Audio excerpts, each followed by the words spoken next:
Anybody get lost in the Swedenborg reading today? You have to know I read this stuff and I just I don't get lost. I get it. You read enough of it and it brainwashes you. I mean, teaches you, indoctrinates you. I don't know what the word is. But in the simplest terms, Swedenborg is asking the question, when we talk about being a good person, does it result in what we know or what we love? Everyone gets that. He says, what we know, we pick up from our senses. We learn stuff. But he said, you know what? What we love, it's a little harder. Looking at a bunch of choir folks here, at what point did you decide to love music? You probably felt like it's something you've loved your entire life. I'm guessing. Maybe you hate music and you're good at it and you don't really want to be doing it, but that's your problem. At what point did you choose to love the things that you love? And Swedenborg says it's harder. What we love is an inward path. We tend, most of the time, to choose ourselves above other people. It's really easy for us to do that. But Swedenborg says, the more we start learning about things, the more we start learning about our connection from how our actions visibly on the outside through our senses, the more we learn about those things, the more we actually transform and be good on the inside. Because he would argue that all of us have this desire to love on the inside, and that what we learn helps us grow what's inside. That's what he's talking about in all of that. And today we have this concept of the millstone. Anyone ever see a millstone?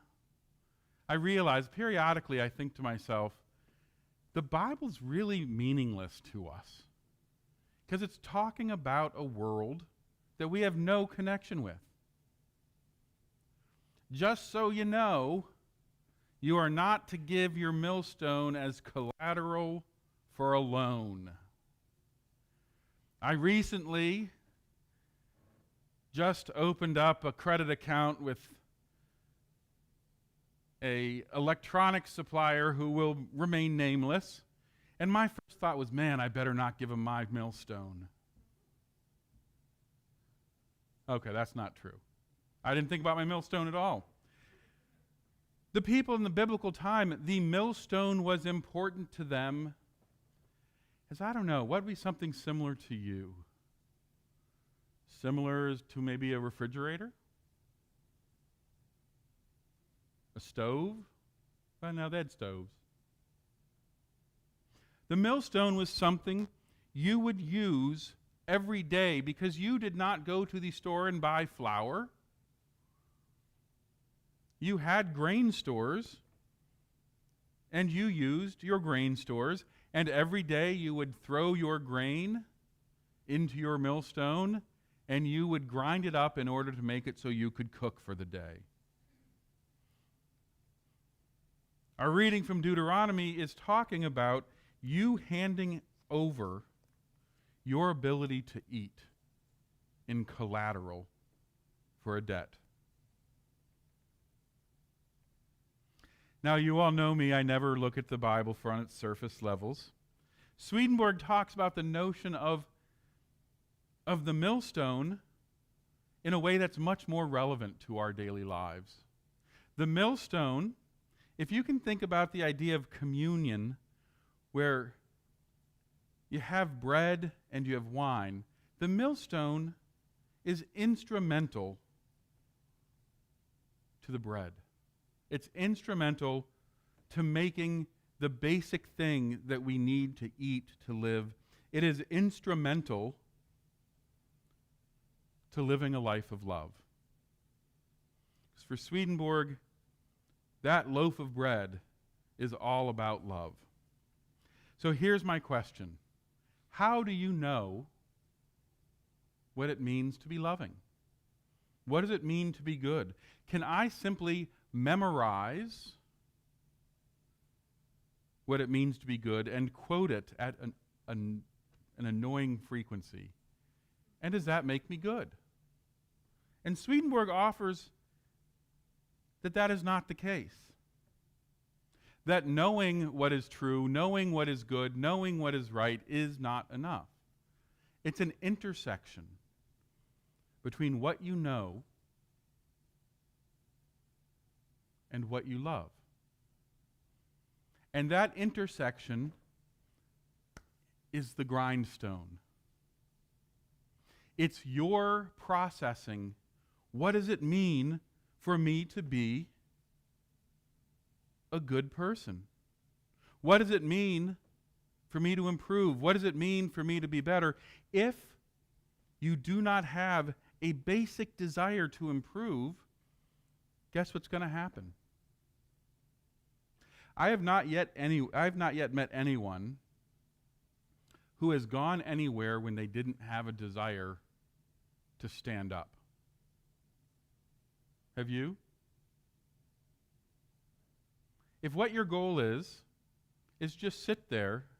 If I had a chair, I could pull it out and plop my bottom down in it.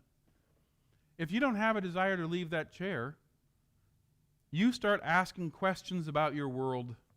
Well, golly gosh, how on earth am I going to eat today? I don't want to get out of my chair. Maybe you get one of those little buy chair refrigerators. Have you seen those? I'm going to get my buy chair refrigerator. You know what? I might even train a dog. Now, this happens. You know it. I'm going to train a dog to open my refrigerator and bring me something to drink. Right? Boy, I sure am. You know what I should do? I should put some granola bars in the pocket of my recliner, because my chair is now starting to shift from an uncomfortable stool to a recliner, because I don't want to get out of my recliner even to sleep. So I can just kick back, and I can eat, sleep, and exist with my trained dog without having to do anything. It happens. And what I would argue is most of us, this is more talking about our spiritual life than we realize. Most of us want to do very little work in order to grow and become better. We want the world to be like us. We want the world to like the music we like. We want the culture that we like to be around us.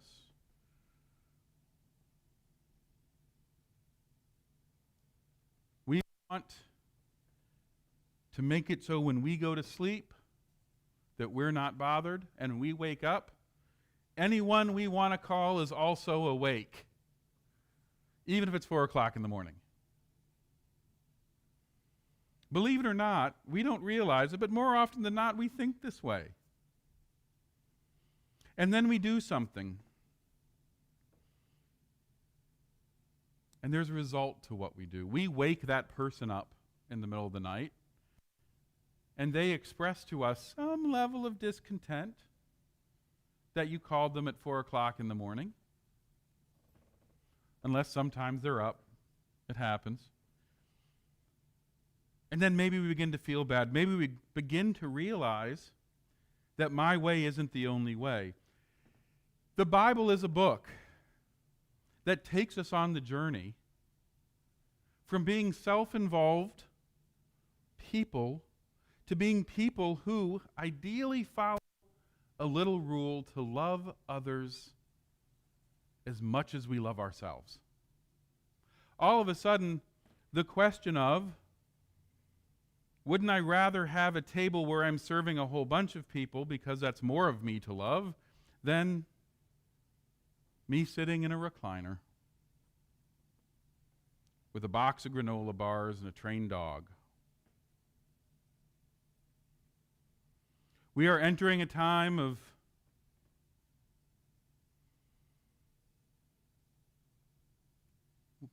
what do we call it? Difficulty?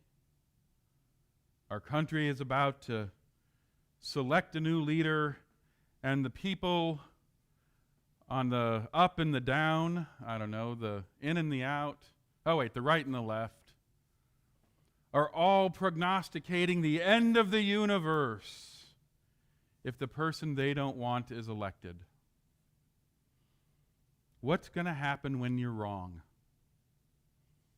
What's going to happen when the universe really doesn't end? What's going to happen when we need to figure out how to work with one another again? This is kind of what the disciples are going through in our Bible story. Man, look at them. They're doing stuff, and they're not a member of the International Order of United Workers of Christ. I've decided there is a disciples union. They're not paying their dues. They're doing good, but they're not part of our club. What does it mean when you do good, when you see good, but maybe you don't like the person who's doing it? Maybe it's from an unexpected location.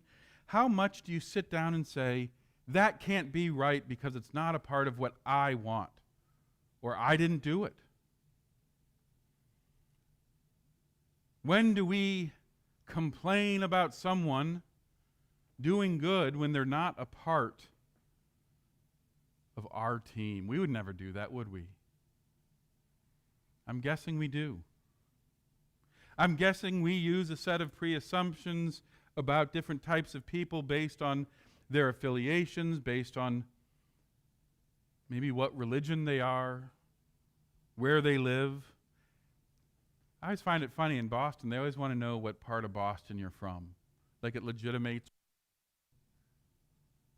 Where are you from? Oh, not from Boston, huh? Can't trust those not from Boston people. We demonize people all the time.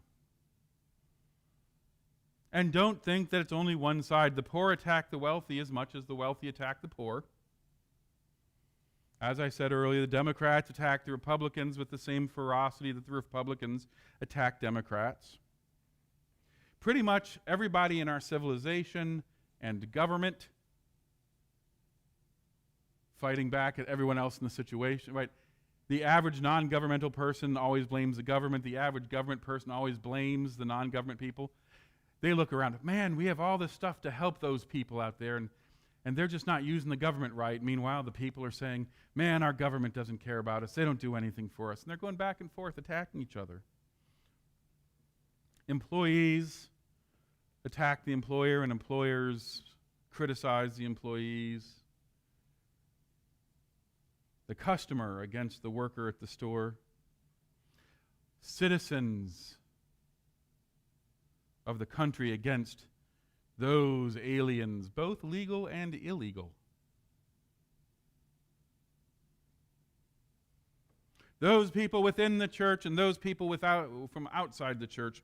We draw these categories all the time, and we forget to realize the one simple truth is that we are all working together. What if we took our difficulties, our differences, our questions, and our confusions, and rather than tying them around our neck and throwing ourselves into a sea of confusion, what if we actually used that stone to work together? What if rather than preventing ourselves from hearing and seeing the other person as another, we shifted all conflict from being oppositional, ready, to being a chance to get to know another in a better way? What if we used all difficulty not as, oh my gosh, it's so difficult to break down this grain of truth into something usable? What if that wasn't a horrible, difficult situation, but rather we viewed all temptation and difficulty and strife as a positive chance to grow in relationship to God and grow in relationship to one another? What would happen if our hands, our feet, and our eyes didn't need to be cut off because we were so violently trying to stop another that we could use our hands, our feet, and our eyes to work towards support. To shift our criticism into language of support. Not, that shouldn't go there, but maybe why should it go there? Is there value? Can I reach out and help be transformed? Maybe rather than spending our time attacking, we take the same thought and put it in supportive language. So your homework for this week. Your homework for this week is simple. When criticizing, how do we turn it from a criticism into supportive language? What does it mean to see the good and let the good rule rather than the difference separate? You'll all have moments, and if you do that, and again, I'm not saying don't have an opinion, right? The salt can't lose its saltiness. But if we take it from something that's oppositional to something that's seasoning and enhancing, you will find peace in the midst of your difference. So this week, find a way to not alienate the one you should be working with. Amen.